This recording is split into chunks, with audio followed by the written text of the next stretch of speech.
What's up, guys? This is Dino here, and today I'll be adding part 2 of What If Ash was a black belt. Before we begin this part, just a few things I would like to get out of the way.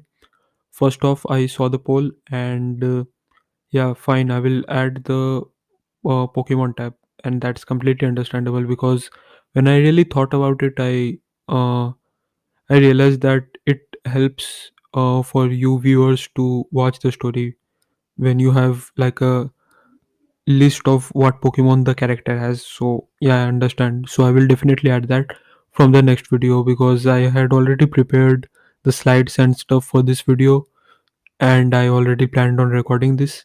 So that's why they will all be implemented from the next video. I have actually worked out a pretty good format, like some of the other what if YouTubers have, where there is a list of Pokemon there, then there is a list of badges, and in the separate compartment there is the screen to display the story. So I have worked out a format. Uh, I didn't want to rush it because I think I could do something a bit more better and bit more sophisticated, which would also look good. So that's why I decided not to rush it with this part. But it's fine because in this part he already has a Kafu, right? And the most he will catch is like two Pokemon. So sorry for the spoilers. Most he will catch is two more Pokemon. So you can I think you can remember that he has three Pokemon and what they are. So just manage it with this video. From the next video on, I have prepared a format. I will try to make it look a bit more attractive with some more colors and stuff, and I think that would be good to go from the next video. And without further ado, let's resume where we left off. After registering himself for the Pokemon World Coordination Series, Ash amped up his training even more. He was currently in the normal ranking, so it was easy for him to find some matchups. Hell, even the battle tower that Scott had designed so far had a lot of trainers from the normal ranking class come there every day to train and test their skills. So Ash could had some good battles with the other trainers of the normal class, and he was able to climb up the rankings a bit by bit. However, he knew that the best he could do right now was to battle other normal class trainers and maybe get to the 1000 position, but that would take some time, and it was clearly evident to Scott and Annabelle that his skills were easily of that of a trainer belonging in the great class. But the problem was that the other trainers in the great class were unwilling to put up their rankings against a trainer who hasn't had a single gym badge, was not a gym leader, and was not a champion. So it was understandable why they would not take this high risk and low reward option and put up their rankings. But once again, thanks to Scott's connections, he had found a trainer who had recently broken into the great class, and he was a gym leader. So even if he didn't want to put up his ranking for the task, as a gym leader, he was obliged to take on any challenges. But but it didn't need to come to that because the said trainer actually, when heard about Ash's training and his background, decided to accept this challenge and put up his ranking on the line to give Ash the opportunity to break into the Great League. And Scott said that this trainer had recently become a gym leader of the Dewford town, and his name was Brawley. And the interesting thing was that he was also a fighting dance specialist and a black belt like Ash. Although they had different backgrounds of training, they were made of the same cloth. So with that, Ash and Scott decided to depart for the Hoenn region. Before leaving, Annabelle told Ash that he should not shy away from capturing Pokemon of other types, as they would come in handy. As he is not a black belt, he's not just a black belt anymore. He's a straight up Pokemon trainer. So he should keep that in mind. Ash said Ash replied that he would, and with that, both Ash and Scott head off to the Hoenn region. They once again, due to Scott traveling through his private jet, this made Ash and Kafu extremely sick because of their motion sickness and just the fear of flights. They landed in Petalburg town, and Ash asked him why didn't they just land in Dewford already. And Scott replied by saying that Dewford is a really small island and there is not a facility for his plane to land there. So they have landed in Petalburg and they will take a ferry to Dewford, which would take about 6 hours or so. He told Ash to look around the area and maybe settle down settle down a bit to ease his sickness, and Ash told him he would. And Scott went off to find a sailor who would ferry them to Dewford. Ash started to explore the area. Him and Kaffu were still feeling a lot sick due to the travel, and they ended up puking in some of the grass. And this drew the attention of a strange looking Pokemon that walked up to them. Ash took out his national dex that was given to him by Scott and scanned it as Ralts, and this was a psychic and fairy type. Ash and Kaffu were immediately on high guard because they had a natural resistance, not resistance, just a natural defense mechanism against psychic types, and they still had a lot of PTSD from the battle against Sabrina, so they were on their guard. And the Ralts, for some reason, looked ready to battle it. So Ash ordered Kaffu to chase it away. However, Kaffu was not at 100% of its health because of the travel. So when it went on to attack Ralts head-on, it actually used a confusion attack to suspend Kaffu in mid-air, and this caused a decent amount of damage. However, Kaffu in its level was way higher than Ralts, so he was able to shrug off another attack, which was a disarming voice, and take Ralts out, or damage it just about enough for Ash to capture it using a Pokeball. After this, Ash went to the Pokemon Center to heal up his Ralts, and started studying more about the psychic and fairy typing so as to know what moves this Ralts has and how to use it better. He even called up Annabelle because she was also adept at using psychic types, and asked for some tips, which she was glad to. After this, he was approached by two trainers who introduced themselves as Wally and Brendan. Brendan told Ash that he had just begun his journey towards becoming the Pokemon champion of the Hoenn region, and Wally said that he just wanted to journey across the Hoenn region to learn more about himself and the other Pokemon, and Ash was happy to meet them. They were about his age, although he might be 2 or 3 years older than them. Brendan immediately asked Ash if he was a Pokemon trainer, and Ash replied by saying that he was. And they both admired his Kafu as it looked incredibly well trained and of a higher level. Brendan told Ash that he intended on helping Wally capture a Pokemon, and Ash told them about the rats that he encountered in the nearby grass patch. So that would be an excellent choice for a starter, in his opinion. So they do that, and while Wally goes off to catch himself a Ralts, Brendan challenges Ash to a Pokemon battle. Ash is a bit hesitant because once again Kafu is not at 100% and they just had a battle, but nonetheless he decides to entertain this as Brendan sends out his starter Pokemon Trico. Ash tells Kafu to hold back and just enjoy the battle to help Brendan gain some experience of battling higher level Pokemons. And this works out as Trico gets a good warm up. Trico is able to have his moments against Kafu, mostly because it's holding back and also because it's kind of sick at this moment. But in the end, Kafu is able to squeak through the victory. But this was more of a friendly sparring session rather than a battle. So after that is over and Wally comes back saying that he managed to capture himself a Ralts. They are then rejoined by Scott, who notices Brendan and Wally and asks them if they are newbies in the Pokemon training world. And they tell him that yes, they have just begun their journey. And as a matter of fact, Wally just got his first Pokemon. Scott gives them his identity card, his calling card, and tells them that whenever they are done with the gym challenges, they can always contact him if they want to learn more about competitive battling and just become better as a trainer. And Ash just sighs at this advertisement campaign that Scott has going on. After Brendan and Wally leave and bid their farewells, Ash and Scott are joined by the sailor that Scott was looking for. He was Mr. Briny, and he was glad, and he decided to ferry them to Dewford at a very reasonable price. And this journey also was not kind to Ash and Kafu, as turns out that they are not only afraid of flights, but they are also prone to motion sickness and seasickness. So yeah, when they land on Dewford, it's another session of throwing up and just feeling extremely sick. Nonetheless, they go on to meet Brawly, the newly appointed gym leader of the Dewford Island. And Brawly looks at Ash and immediately deduces that he's not fit enough to battle right now, and Ash echoes these sentiments.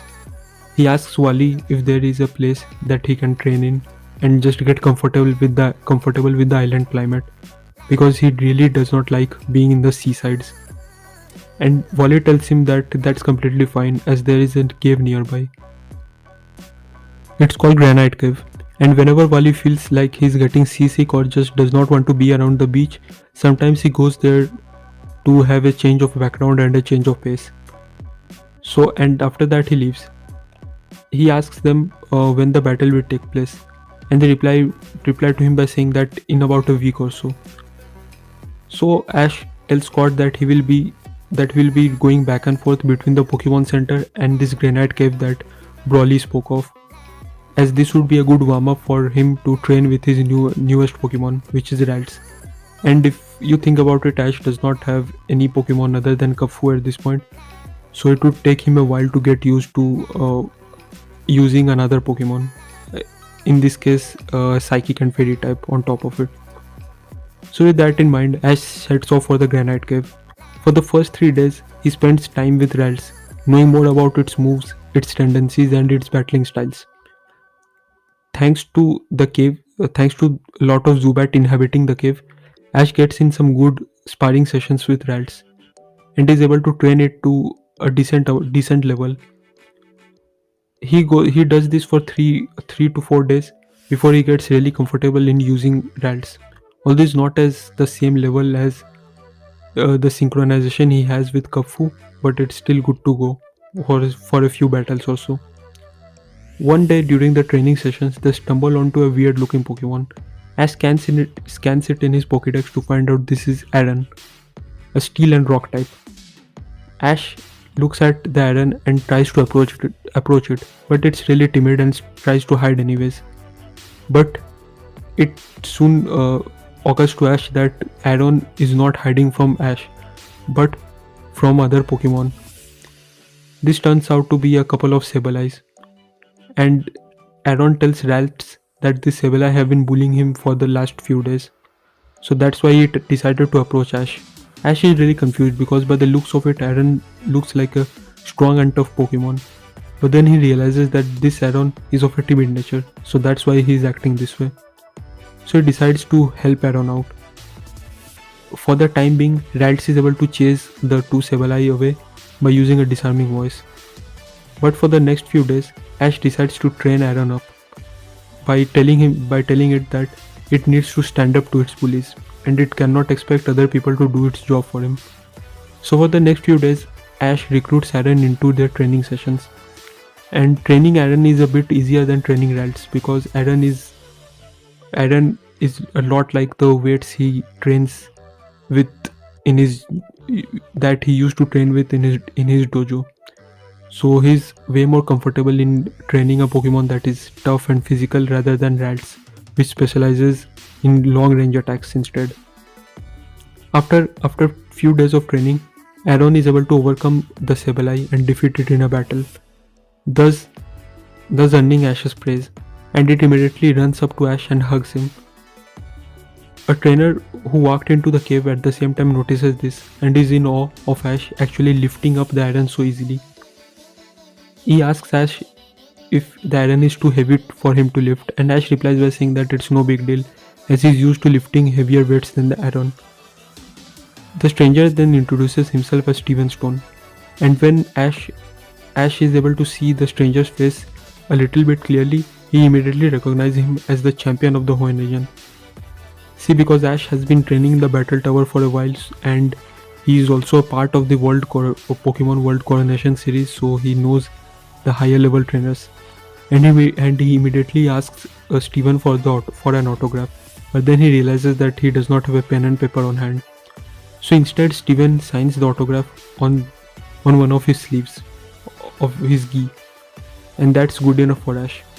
Steven then asks Ash if he has officially captured the Aron, And Ash just looks at Aaron, who simply gives him a nod, as as to signify that it will gladly join his party. And Ash tells him that officially or unofficially, Aaron is a part of his team, as they have been training for a while, and he just helped Aaron win his first ever Pokemon battle. So Steven tells him that in that case he has a gift for him, but he will only give him the gift if Ash is able to prove his worth in a Pokemon battle. And Ash tells Steven that there is no way he can beat him, but Steven tells he will even out the playing field and sends out a shiny Beldum.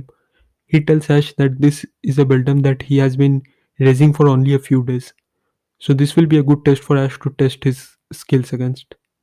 And Ash sends out his Ralts to battle Beldum. Although Ralts puts up a pretty good fight and is able to damage Beldum a bit, the steel typing proves to be too much, and Steven is just a tad bit above Ash, even when using Pokemons of the same level. And he wins this battle using his Beldum. But before leaving, he gives Ash a gift, a technical machine which contains the move Iron Head. He tells Ash to teach this to his Aaron after after he has leveled up a bit, and Ash tells him that he definitely will. So after finishing up his training session in the Granite Cave, Ash arrives at the Dewford City gym to challenge Brawly. The Rotom drone immediately registers this battle as a trainer of a great class battling against a trainer of a normal class. So if Ash is able to win this battle, he will definitely break into the great class. The battle begins as a 2 on 2, and for his first Pokemon, Ash sends out his Ralts because it is a psychic and fairy type, and it will have a massive advantage over any fighting type that Brawly sends out. And Brawly understandably sends out his Machop.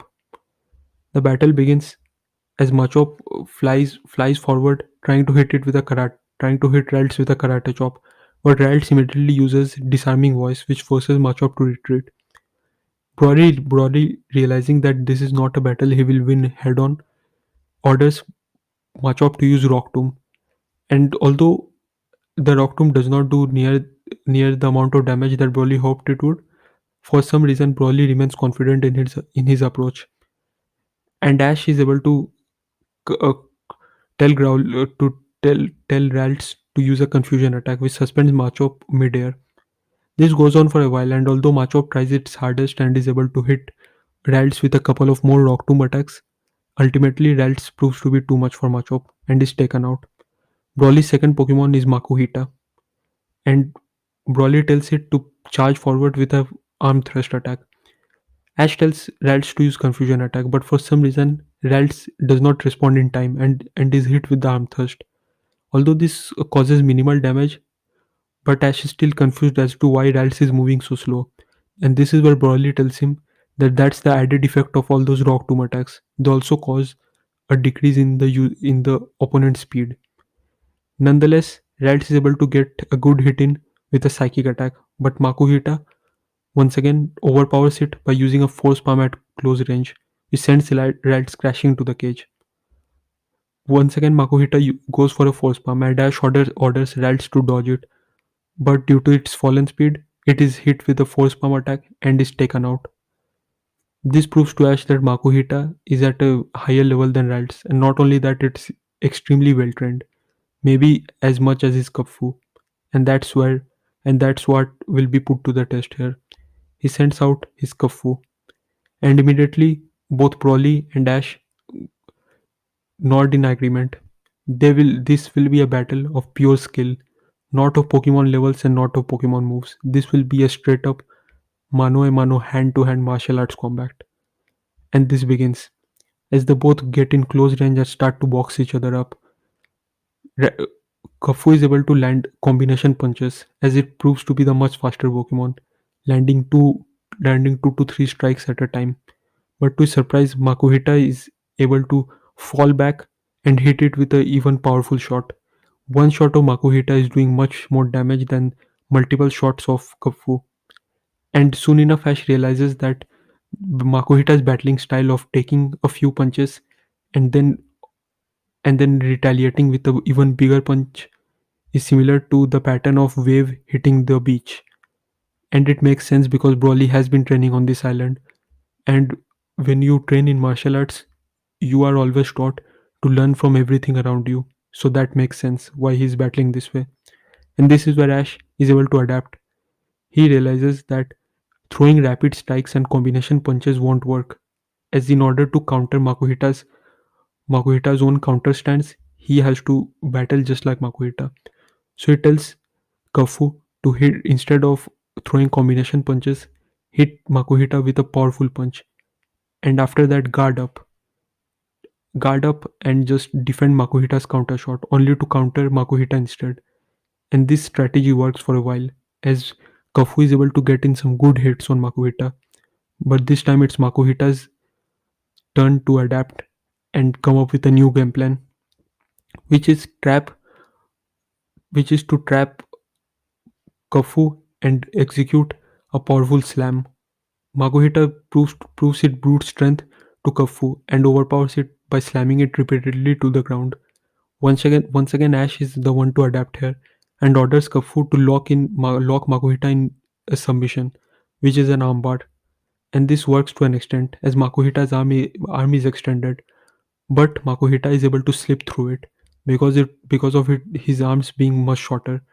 So Ash orders Kafu to instead go for a triangle choke, and Kafu traps Makuhita in a triangle choke.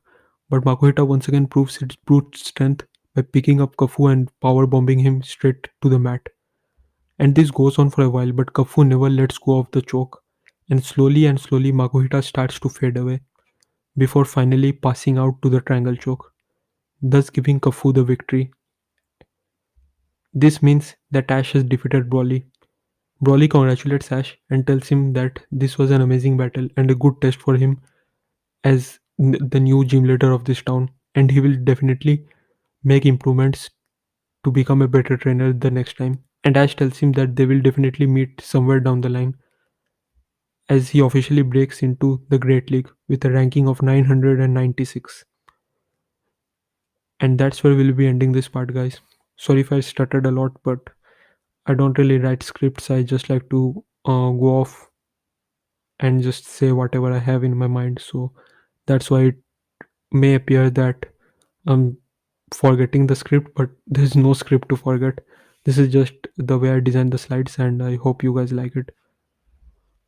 As for the next video, I will be beginning a brand new story. Uh, because I think that I need to like research a bit more on the Legends Arceus story. So I will give that story like a little bit of rest, and I will start a brand new story. And for people who are wondering if I have abandoned the Naruto story, I have not. I just, I have just gotten tired of it, so I will finish it later on. It is not abandoned. If you want to know the stories which are cancelled or abandoned, just check the playlist. For example, my three original stories of Story of Professor Oak, Max taking the gym challenge, and Paul challenging the battle frontier, those three are cancelled because I don't think anyone is really interested in those. But the Legend Arceus and the Naruto story are not cancelled at all. I will definitely work on them once I have just a little bit of data. So make sure to stay tuned, guys. The next part will be out soon. Stay safe and